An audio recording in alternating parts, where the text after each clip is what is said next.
Alright guys, welcome back.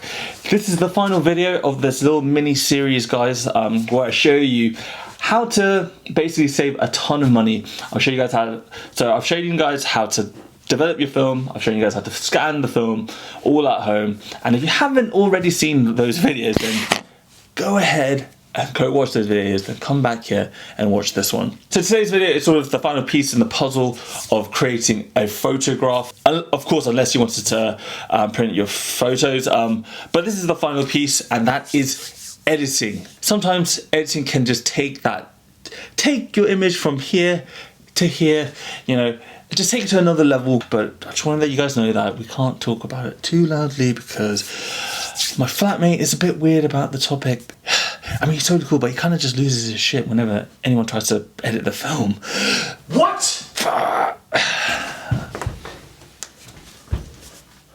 What are you talking about? Nothing. No. You're talking about film. You're talking about editing film, aren't you? You know how I feel about that. Mate, I've been meaning to talk to you about this for like a while. You know, I have two rules. It's jam before butter on toast and butter before jam on bagels, and no editing film. Mate, there's nothing wrong with editing film. Yes, there is. No, there's not. Yes, there is. No, there's not. Yes, there is. Look, okay, look. What if I told you that people have literally been editing film since film was created? Shut your mouth. You weren't there. It's true. Clone stamping, dodging and burning, cropping. Those were all created during the film days. No, you're lying. Yes. You know, like all your favorite photographs, like, you know that one with Van Ho, you know that Van Ho one with the triangle shadow, you know that one? A lot of people believe that he added that shadow in post. Yeah, and? Pretty much, like every famous film photographer, like in the history of forever, has edited film. Film was never intended to be unaltered. What?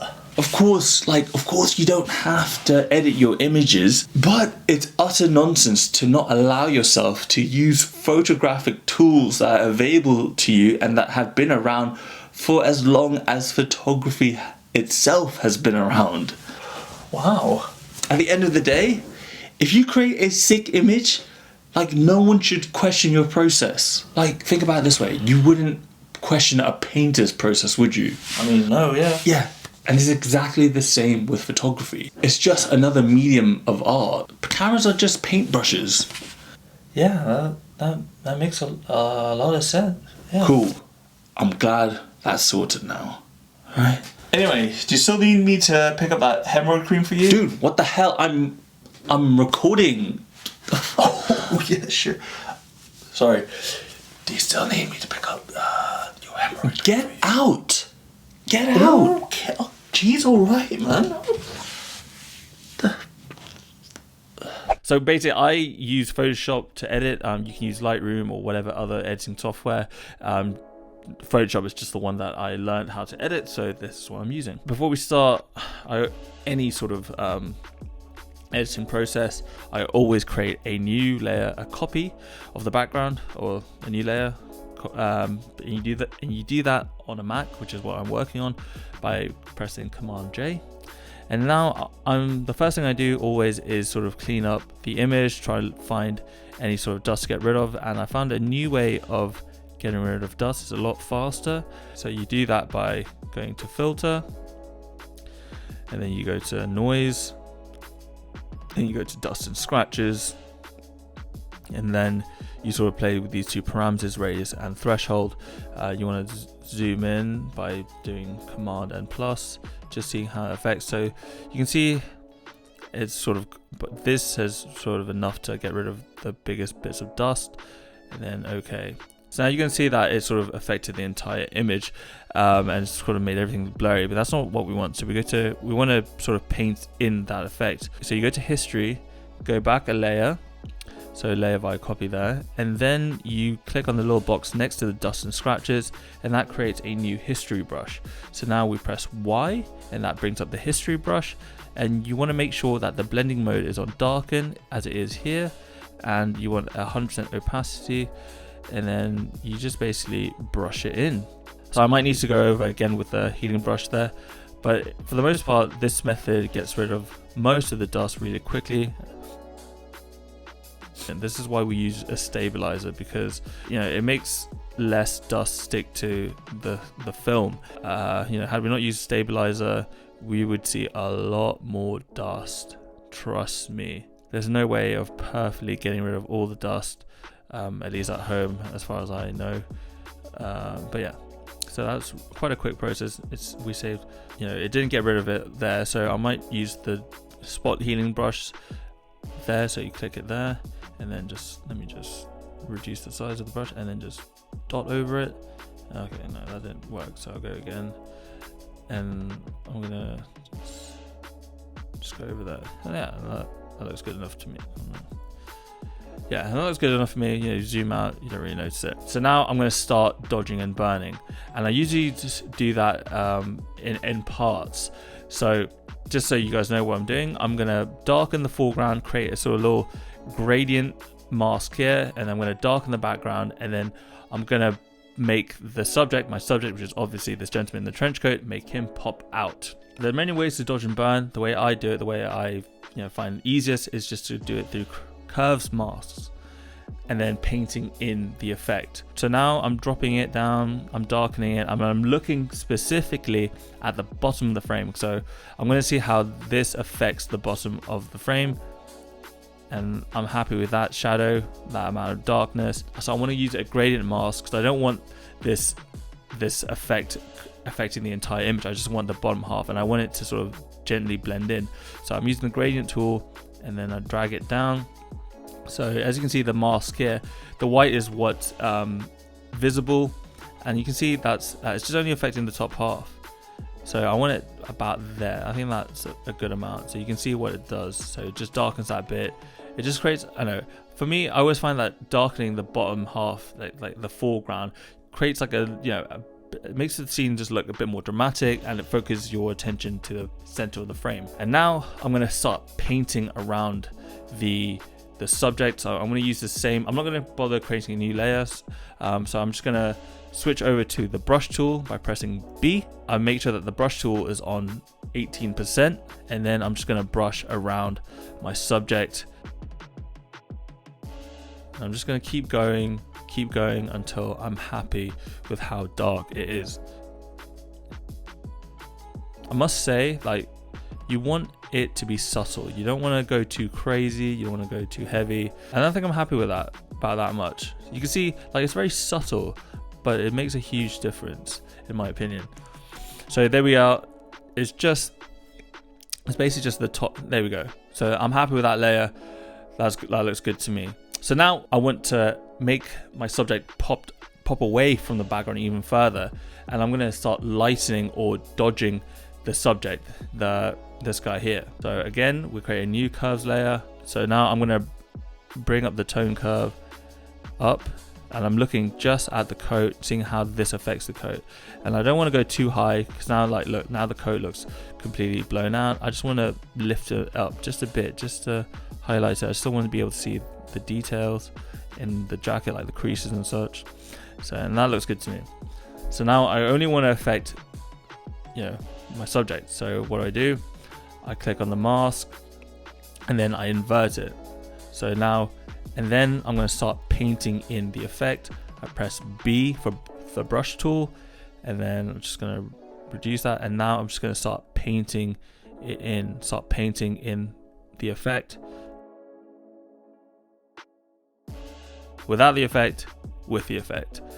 And then I might drop that down just a bit, just because it might be just a bit too much. But there you go, you can see what that does. Yeah, I might even drop it just a bit more.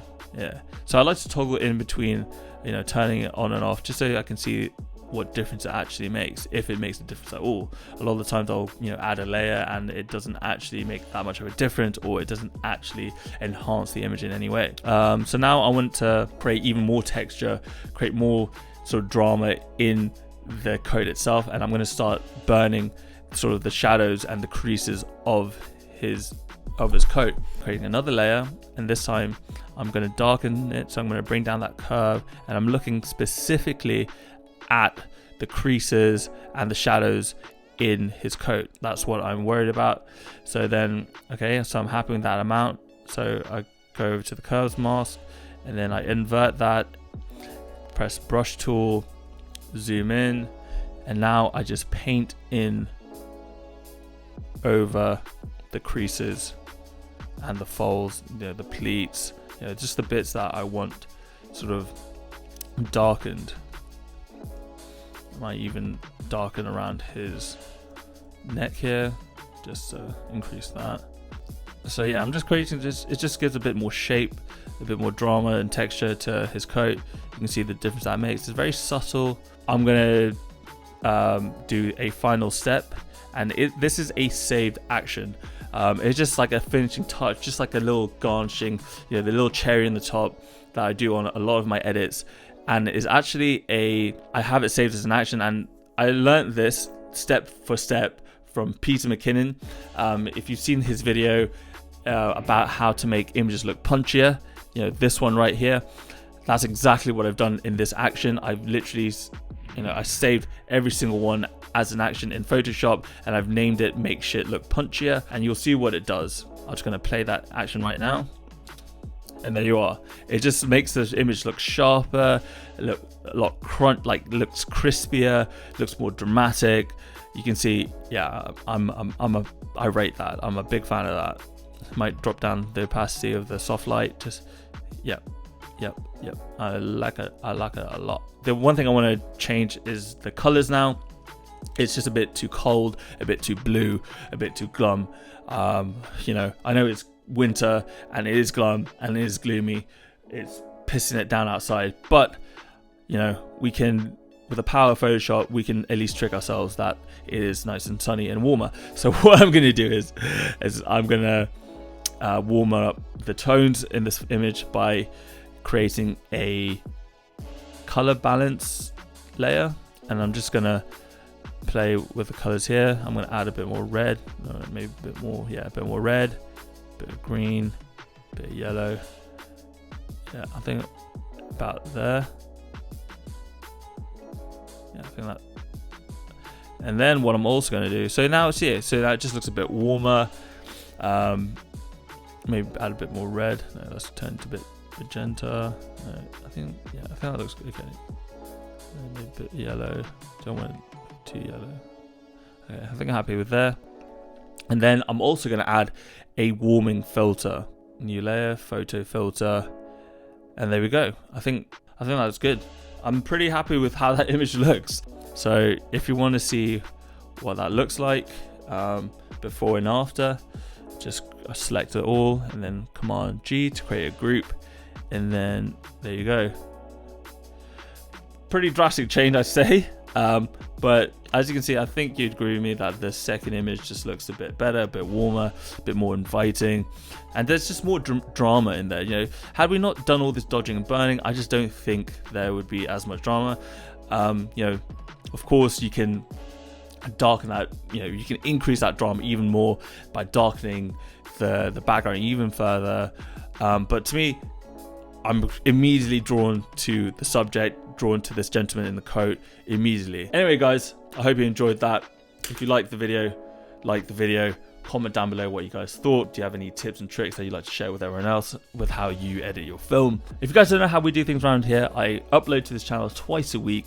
Yes, that's right, twice a week, because twice is twice as nice. If you didn't know already, we are on a mission to hit 10,000 subscribers by the end of 2020. So if you want to be part of whatever this is from the very beginning, I would hugely be grateful if you hit that subscribe button. Plenty more videos to come, plenty more collaborations to come. Follow me on Instagram at Zain Shoots Film. Check out my portfolio at zainreezer.com. And as always, keep learning, keep shooting. I'll see you all in the next one. Peace.